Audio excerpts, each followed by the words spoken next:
So, an attack from the forest followers of Nanna who set the sky on fire. He tries helping defend his village to varying success. When attempting to retreat, he gets caught in a Tutati suicide bomber, sending him flying back. When he hits the ground, it's gentle enough he doesn't get the breath knocked out of him. The air he inhales is colder, heavier, and humid, but easier to breathe. The sound of chaos cuts, replaced by silence and the hollow howling of distant wind. Vecordia was reminded of a feeling he had long forgot. He felt his legs longer, his arms stronger, and his body spry.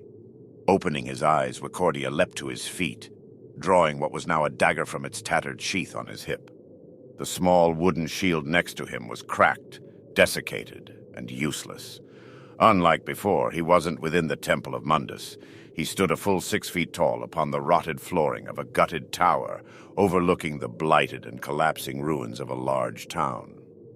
A chill wind informed him he was covered by nothing but tattered rags that seconds ago had been well-fitted clothing, and focused his attention to a lone bed, sheets smartly and tightly tucked in, sitting in a more or less undisturbed part of the exposed platform.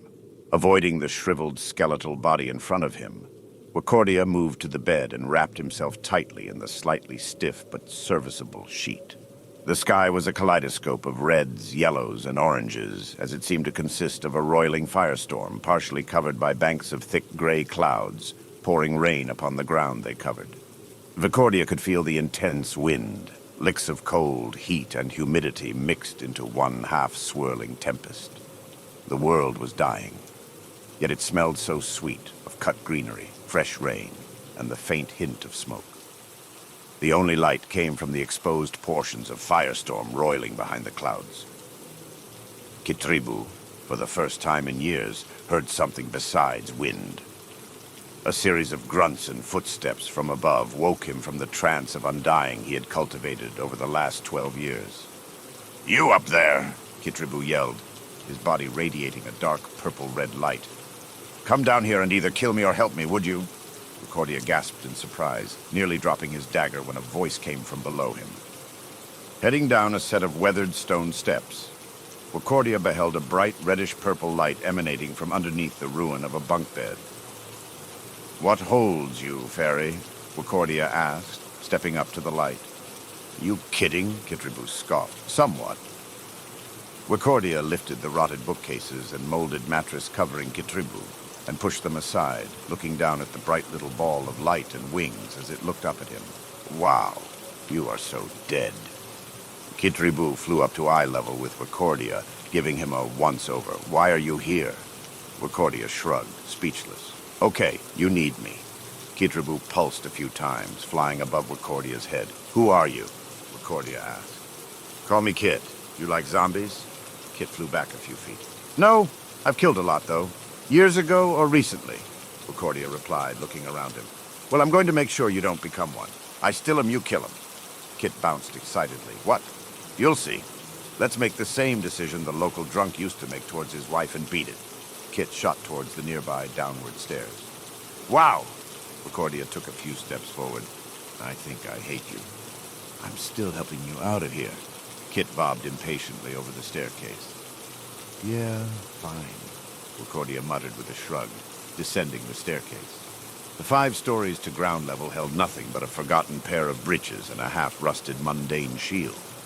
With pants on and the confidence that comes from a modicum of decency, Vecordia peered out at the 3rd-story view through a nearby arrow slit cave. His confidence quickly evaporated as he saw the density of undead in the streets. If they were to see him now, there would be no escape. "Now this is where you start to love me." Kit flew in front of Vecordia's face. "I watch you stand in front of the front door, then I flash and tell you to run out." Kit glided up to Vecordia's right ear. "When I tell you to shade, you close your eyes, and when I say run, you open them. Otherwise, you're going to die a slow, painful death being eaten alive. And I'll watch every agonizing second of it. I'll look right in your eyes as you're being gutted alive and say, 'I told you so.' Nod if you understand." Vecordia nodded as he stared, wide-eyed, at the little reddish-purple light no larger than a man's fist as it bobbed back from his head, giggled, and flew up and out a broken window above the tower's main door. Rushing down the last two staircases, Vecordia stood in front of the door and seconds later saw dozens of tiny beams of light peering from the cracks in the doorframe and overhead through the window before he heard the booming voice of Kit yelling, "Run!" Without hesitation, Vecordia opened the door along with his eyes and ran, dodging between the staggering and blinded corpses around him. "Shade!" Kit yelled half a minute later. Vecordia stopped, closing his eyes and covering them with his arm. "Run!" he heard a second later. Looking back up, Vecordia saw the street in front of him halfway clear as bodies bumped against abandoned storefronts, and the rest seemed to stand in a further daze. This repeated thrice before Vecordia, with Kit lighting the path, exited the town crossing over the broken bridge and flooded moat around it. "Say you love me," Kit jingled above Vecordia's head as he jogged with haste from the broken gates of the town. "I'm in your debt," Vecordia quickly replied between breaths before coming to a stop. There was a few hundred yards between them and the undead. "Now!" Vecordia sagged his arms on his knees and tried to catch his breath. "What? Ha! I'm not calling your debt. This is your carnival. You go, I follow." Kitribu chortled. "Why?"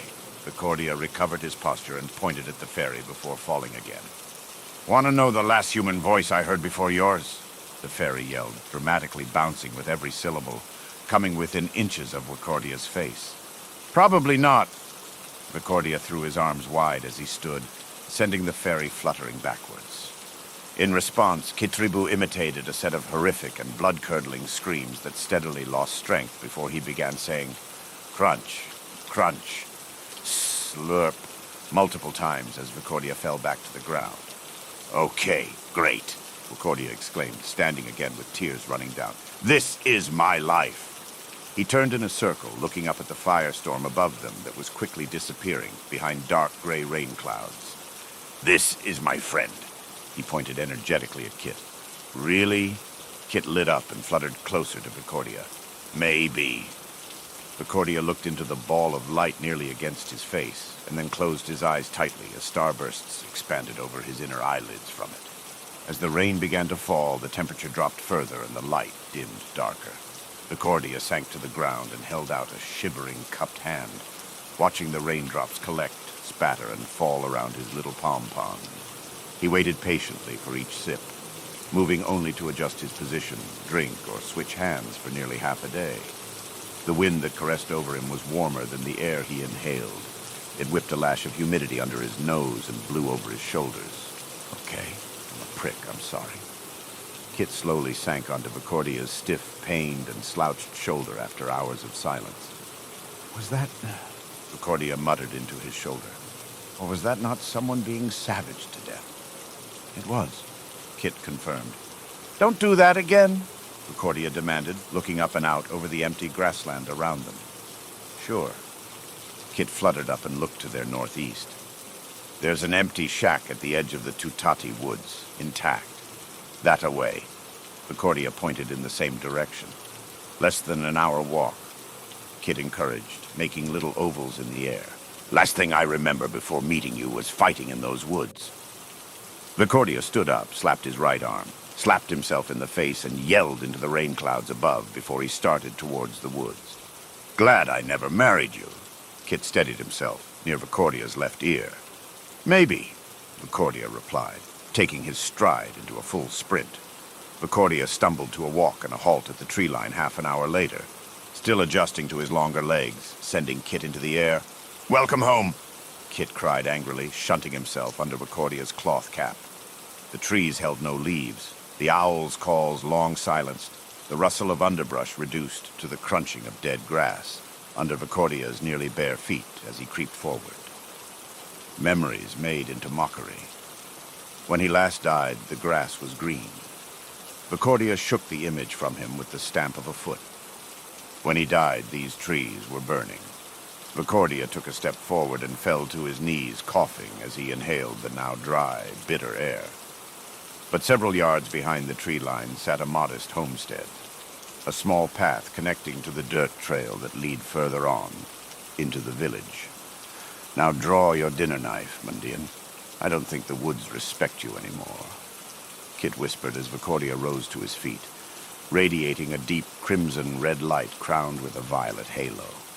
Vecordia heard the fairy and raised a finger to his lips, listening to the creaking and wooden groans beyond his sight. But it was the light scuffling to his right that snapped Vecordia to attention. With knife in hand and shield to bear, Vecordia charged towards the small clump of leaves currently moving towards him. With a yell and jump, Vecordia leapt to the left as an orange hand slapped the ground where he had stood. With promise, Vecordia sunk his knife deep into the wrist and twisted, pulling down as he kicked up, nearly severing the wrist in half. Vecordia bashed the wound with his shield as he took a half-jump back, ready to parry whatever grab or attack it may reply with. And reply it did, Kit helpfully illuminating its split-second thrust to grab Vecordia's leg. Vecordia responded with his other leg's heel to a finger and shield down upon the wrist, the force spasming and contracting the hand as it went limp and fell dead. "I think the woods respect you again," Kit whispered ominously as two patches of underbrush near the shack shifted across the ground and into the trees beyond as Vecordia recovered. Vecordia and Kit walked forward and into the shack, unhampered. "Sleep abomination. That's what your ilk require, isn't it?" Kit spoke up once Vecordia had laid down on the straw bed. "What is wrong with you?" Vecordia scrutinized. "I'm a racist," Kit proclaimed, settling onto the back of the singular chair in the room. "Horrible, saddening, but yes. And confusing at this moment." Vecordia stared pointedly at the little light ball. "Well, hard to fully discriminate when you see that we all die in the same way." Kit dimmed to near darkness. "So you're tired of death, and that's your great equalizer, is it?" "Yeah, basically," Kit replied with relief, his light brightening again. "Okay, that's something we can both agree on. See you in the sunlight." Vecordia turned over and emptied his mind with a trained deftness, finding sleep within minutes. When Vecordia opened his eyes, there was no sky. The view from the uncovered wall opening probably meant to be a window, shone only gray clouds and fire filtering between, casting a dim gray light that saturated the landscape as a heavy rain fell upon the ground. Kit lay against the bottom of his right foot, gently breathing against the pad, with a pleasant warmness Vecordia hadn't expected. There was a sense of serenity, a coziness only life could bring with its warmth and stillness. "Hey, abomination, you asleep?" Vecordia pushed against Kit a few times to no response. With no food to speak of and water falling freely, Vecordia picked up a clay jug sitting near the door and proceeded outside to clean it, fill it, wash himself, and wet his whistle all at once. An hour later, the pot stood full, and Vecordia sat upon the roof of the shack, his recently acquired breeches and sheet laid out in the cleansing torrent next to him. He could see nothing through the rain and mist he hadn't already seen the day before. The world felt small, his body large, and nothing was right. The rainfall was empty, devoid of ambience. It was the ambience, and nothing else spoke above its voice. Vecordia suddenly felt exposed. He wanted to hide. He wanted to sing, to yell, to bring life to this moment. But he feared what might hear him, and as he pulled the sheet and breeches from the roof and onto the shack floor, Vecordia felt the mist press in around him as he laid on the floor, cold and wet, lifting his leg and gently putting his foot back up against Kit. As odd as it was, at least here, something felt right, and the world stopped pressing in. Kitribu snuggled against the warmth at his back and slowly came to awareness. The warmth was a foot. He had slept, and he heard breathing. This means nothing. Kit bumped Vecordia's foot, waking him, before darting out a window and back in through another, coming to a bob above the Mundian's face. "Oh?" Vecordia muttered. Sitting up and looking out the window Kit came in from, steam rose from the ground as a slight drizzle fell. "Then what means something?" "What?" Kit settled on the chair back once more. "What matters to you?" Vecordia asked, standing up smartly and picking up his shield before securing it to the barely functioning hook on his back. Kit dimmed and glowed as Vecordia drank his fill from the clay water pot. "No hurry." Vecordia chuckled as he began to measure out, cut, and primitively tailor himself a tunic, cloth foot wraps, leg and arm sleeves from his sheet. "I don't think anything matters to me." Kit finally replied an hour later as Vecordia scrutinized his tailoring job in the water jar's minimal surface reflection. Then why did you help me? Vecordia walked inside and sat down in the singular chair and extended a clothed arm towards Kit, who perched on his wrist. Okay, I'm a liar. Interest interests me. I sat under a mattress for over a decade, okay? So you interest me. Okay, so I'm interested in finding a sword. Vecordia leaned back and adjusted his makeshift tunic with his free hand. Meaning? Kit moved a few inches up Vecordia's forearm. I need a weapon, Vecordia declared with determination and confidence. Luck would have it, we're not far from one. Kit took flight a few inches above Vecordia's arm.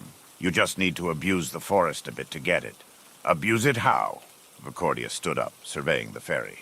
Oh, a bit of your bladecraft from yesterday and some precision-set fire should do it. Burn it all down.